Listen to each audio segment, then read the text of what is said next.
Assalamu alaikum.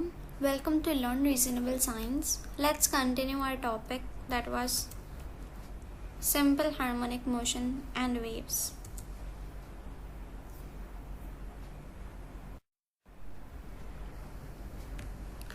Let's revise a little bit of previous lecture.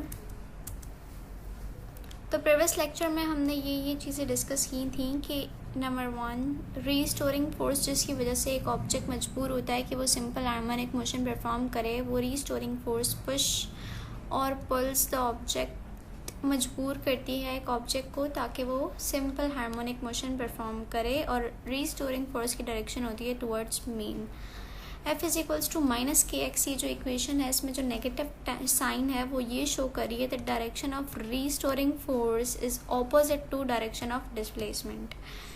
Direction of restoring force is towards mean position and in a stretched spring the direction of applied force and displacement are same. यानी कि direction of applied force और displacement की direction same होती है. वो force जो हम apply करते हैं जिसकी वजह से ऑब्जेक्ट हम डिस्प्लेसमेंट कवर करता है, ये इन दोनों की डायरेक्शन सेम होती है, जबकि जो रीस्टोरिंग फोर्स होती है वो इन दोनों की डायरेक्शन के ऑपोजिट होती है. लास्ट हमने ये डिस्कस किया था कि हुक्स लॉ क्या स्टेट करता है कि applied force is directly proportional to the change in length. जितनी फोर्स हम अप्लाई करेंगे उतनी ही ज़्यादा डिस्प्लेसमेंट एक ऑब्जेक्ट कवर करेगा.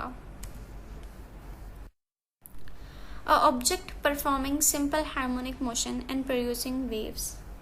बहुत हैरत की बात है कि ऑब्जेक्ट जो कि सिंपल हार्मोनिक मोशन परफॉर्म कर रहा है और वो वेव्स भी प्रोड्यूस करवा रहा है. So the simple harmonic motion and wave motion are related. The to and fro motion of a pendulum या back and forth motion of a pendulum makes a wave like motion. But how? हमने discuss किया था wave को previous lecture में कि wave क्या है, medium के पार्टिकल में डिस्टर्बेंस है. वेव एक ऐसा पाथ है जो कि एनर्जी कैरी करता है विदाउट ट्रांसफरिंग द मैटर. यानी कि पार्टिकल तो ट्रांसफ़र नहीं होता लेकिन पार्टिकल की एनर्जी ट्रांसफ़र होती है, क्योंकि पार्टिकल तो अपनी पोजीशन पे वाइब्रेट कर रहा होता है to and fro.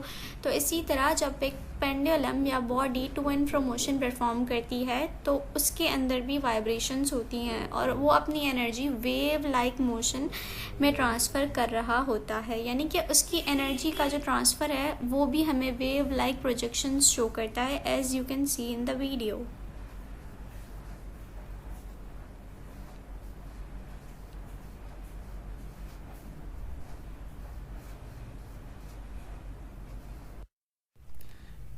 Now just observe the picture कि इसमें हो क्या रहा है and just think for a while that is this motion a simple harmonic motion और a wave like motion.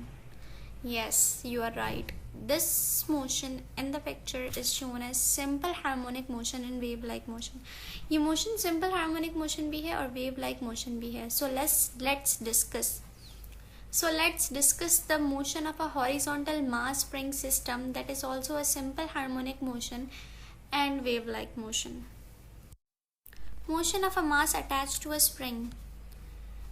The horizontal mass spring system is one of the simplest example of oscillatory and simple harmonic motion. ये वही object है जो कि पहली picture में हमें oscillate करता हुआ दिख रहा था, मूव करता हुआ दिखाई दे रहा था. तो पहले ये ऑब्जेक्ट फर्ज कर लेते हैं कि मेन पोजीशन ओ पे था, यानी कि रेस्ट में था, और हमने इस पे फोर्स लगाई और इसको स्ट्रेच किया टुवर्ड्स पॉजिटिव एक्सट्रीम पोजीशन यानी कि प्लस एक्स. तो यहाँ से हमने एक कंक्लूजन निकाला कि वो फोर्स जो कि हमने अप्लाई की है that is directly proportional to the displacement that the object is covering, that is X. ये स्टेटमेंट हमें दी थी हुक्स लॉ ने कि जितनी फोर्स हम एक ऑब्जेक्ट को स्ट्रेच करने में लगाएंगे उतनी ही डिस्प्लेसमेंट वो ऑब्जेक्ट कवर करेगा. एक और यहाँ से हमने पॉइंट निकाला था कि जितनी फोर्स हम अप्लाई करेंगे उतने ही अमाउंट में इस ऑब्जेक्ट के अंदर फोर्स रीस्टोर होगी, यानी कि the amount of applied force is equal to the amount of restoring force. और रीस्टोरिंग फोर्स का हमने फार्मूला क्या निकाला था, F is equals to minus K X. K was there a spring constant, तो हमारे पास अप्लाइड फोर्स थी ma के बराबर और रीस्टोरिंग फोर्स थी माइनस के एक्स के बराबर. अब यहाँ से अगर हम एक्सेलरेशन की वैल्यू निकालने की कोशिश करें तो क्या आएगा हमारे पास, माइनस के अपॉन एम और एक्स. अब के यहाँ पर एज अ स्प्रिंग कांस्टेंट है और मास भी कांस्टेंट है, तो a constant divided by a constant is equal to a constant. और जब हम इक्वेशन में से कांस्टेंट को हटाते हैं तो प्रोपोर्शनैलिटी की साइन लगाते हैं, तो हमने कांस्टेंट हटा दिया और प्रोपोर्शनैलिटी की साइन लगा दी, बाकी क्या बचा माइनस का x। यहाँ से हमें एक और कंक्लूजन मिल गया, the acceleration will object possess will be also directly proportional to the displacement, but the direction of displacement will be opposite to the acceleration.